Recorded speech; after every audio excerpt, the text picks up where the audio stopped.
Good morning, day 58. Oh my goodness, when the sun is out, even if it's as cold, it just doesn't seem as cold. But look at the colors we got going on here, y'all. Woo! It's a frosty morning, but look at this. Look at this. The gradient of the gold, the blue, the gray. There's like a little bit of a fog or steam coming off of the lake here, and frost on the ground, and so the color combination is quite spectacular. I don't know if you can kind of see that the ground is just has a slight cover of frost on it. Man, I don't know. I don't tell many people this, but when I was in high school and even college, I thought I was going to be an art major. One of the things I know, yesterday I said I wanted to be an archaeologist, but then I got a little bit more practical once I realized what was required of that. And I thought, well, I know, I wanted to be a middle school art teacher I thought my career path when I started college. Right? Why middle school? Well, that's when somebody noticed something in me. And I love to draw. I love to draw people in particular, portraits. But so having a little bit of an art background, I really notice the colors and the art. Like it excites me. So anyway, so if I seem excited, it's genuine. Man, this is like, when artists can even capture this feeling. One of the pieces of art I have hanging in my house has this feeling about it. It's like, it's just a little blurry. It's a little like some of the stuff that you're looking at is left to the imagination, and it just creates this sort of mysterious, mystical, ethereal feeling. That's what we got going on here. It's really cool. Let me let you take that in a little bit more. Look at that, see? I don't know if you can really, truly appreciate it. Try to zoom in. Maybe you can see a little bit of that, what I'm talking about there. And even just saw a couple of ducks floating out there a minute ago, but they've left my line of sight now. But yeah, it's just sort of a little mystical. Very cool. Okay. I read chapter 8, I believe, 9 of 1 Kings this morning. And Solomon, the temple is done. He's totally moved in. King, wise king, wealthy king. And his reputation is starting to get out there. Not only his personal reputation, but he's helping rebuild the reputation of Israel as a great nation. And then there's this story. His reputation has spread so far and wide, and we even saw a little bit of a hint of that, that foreigners were going to start to learn how great God was through the building of the temple, and him being faithful and doing what he was supposed to do as a wise king. And that happens. He gets a visit from the Queen of Sheba.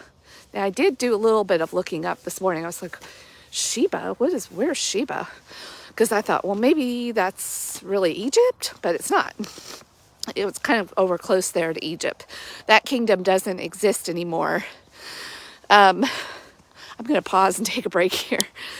I'll show you what we're looking at here. Yeah, you can see some ducks, and you can kind of see that steam that I'm talking about, because I don't think it's really fog. I think it's steam, because we've had a little bit of warmth. Anyway, very cool. Okay, back to the Queen of Sheba. So it's a large kingdom over in the general area of Persia. So not far from Egypt, or kind of around the Red Sea area, I think. So anyway, her reputation is also quite impressive. So for Sheba to hit the road and come visit Israel and Solomon is like a big deal. But she's like, well, I've heard so much, I've got to just see for myself. And so she even puts him to the test, like literally. She devises a whole bunch of questions. We're not told what they are, but she's like, oh, only a wise person, only somebody that really can live up to this reputation will be able to answer these questions. So she really puts him through the, it's not just a, hey, royalty visiting royalty and like, oh yeah, you're so nice. Yeah, great. We're both great. Yeah. No, she really wanted to like put him through the through a test, and he passes with flying colors. Not only that, she says, wow, your reputation is not even half of what I thought it was, what it actually is to see it in person and to talk to you and to see everything. Like, it didn't even do it justice. I'm so glad that I came and saw for myself. And now, here you go. Here's all these gifts I have for you. They exchange, all these lavish gifts with each other. And so I'm thinking, wow, this is pre-Christianity, of course, but this is sort of how it happens at the level where, we're still being very human. We're not fully given the Spirit of God, but the Spirit of God is kind of evident. The reputation has been built, and now Queen of Sheba coming lends it credibility. And then I think we'll start to see, although I don't know what's coming next, maybe we'll also find out that Solomon is very human still in the end. I have a feeling that's probably part of what's coming. And it has to be what's coming, because that is why we needed Jesus to come, because we need example after example of even the best of us are still human. So credibility, the wealth is growing in the kingdom. Even to build the temple, you see the contrast back from when the Israelites were slaves of the Egyptians, and they weren't treated well. It was awful. That's why they had to get out. But when Solomon builds his temple, they use words of forced labor, but they don't use the word slave, which I also thought was kind of interesting. So this must have been also part of his reputation building. He came up with a great system of getting the temple built, making people work for all the people of Israel work for a higher purpose to get the temple built, that we kind of talked about a couple of days ago, having that higher purpose. He gave it to the people as well and let them share in that. But he devised a system where they would work, I think it was either a month or two, and then they'd have time off on a rotation. So he had the people on a rotation so they could still live their lives, go back home, rest, recover. He didn't wear them out, but he had a constant supply of workers that he forced, so maybe a temporary enslavement, if you will. But he treated everybody well. And so I have, it was maybe we would liken it to, well, I don't think we have a system that we would liken it to in modern times. I was going to say the draft, but I don't really think that's the same. So anyway, we have a person really building his reputation, putting his money where his mouth is, walking the walk, not just talking the talk, but really walking the walk, being a wise ruler, a good steward of all the wealth of Israel, all focused on God. So much so that we get another royal person, a big wig out there going, I got to see this for myself. And she even gives the credit to God. Like, wow, you must be really loved by God. God must be really great to really make this all happen to you. There's just no other way. So she saw God in it. And then, of course, she goes back to Sheba and probably gives credibility not only to Solomon, but to God.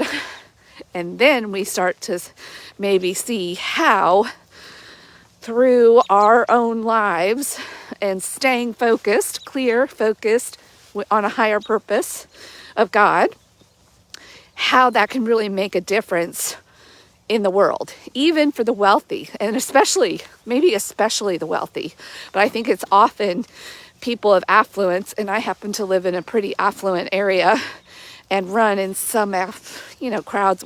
Like, we're not all hurting for money. I'm not running in crowds where, or at a level of life where, I'm very middle class. And it's actually a trap, I think, sometimes when you have enough resources on your own, human resources of money, house to live, warmth, all the modern conveniences, that it's real easy to fall into the trap of self-sufficiency. What do I need God for? God's just there for bad times or when people are down and out. Like, you kind of forget to include God in your daily life. Or it's easy to fall in that trap, or just save him for Sundays so you can go and socialize. Anyway, I went off track a little bit there. But still, that we even think about our own reputations, and we can get very self-absorbed with our reputations. Look what I can do. Look what my title is. Look what I drive. Look where I live. And it's all about me. I did this. Self-improvement. Self. And I think another nugget I got from this, from a reputation and credibility standpoint, and when I think about people, at least personally, that I truly think have a good reputation and are credible, they're leading godly lives. Like, those are the people in my inner circle and that I tend to trust, and even coaches that I select to be coached by, and people. Like, I listen to a lot of people, I read a lot of books, but the ones that really matter, that are credible to me, that I really believe their reputation, are those that I know have a higher power, have a higher source, a higher purpose, a higher vision, and are really walking the walk and not just talking the talk. Like, you can tell the difference, right? I'm going to turn this way just because it's so, hey, that's what we're here for. It's beautiful, beautiful sunrise. So who are you relying on for your reputation and credibility? God or yourself? And I think if we look forward even to the New Testament, and where Jesus says, my burden is easy, my yoke is light. I'm probably getting it wrong. That this is what he would like. It's a lot easier when you don't leave it all up to yourself. Like, lean on me, use me. I'm the most credible. I have the best reputation. Even non-believers, like, we use our historical dating system on him before, and everybody on earth acknowledges Jesus and Christ in some way, whether they actually believe in him or not. We all acknowledge. We lay our hands on the Bible when we want to tell the truth. When we make promises, we swear by God.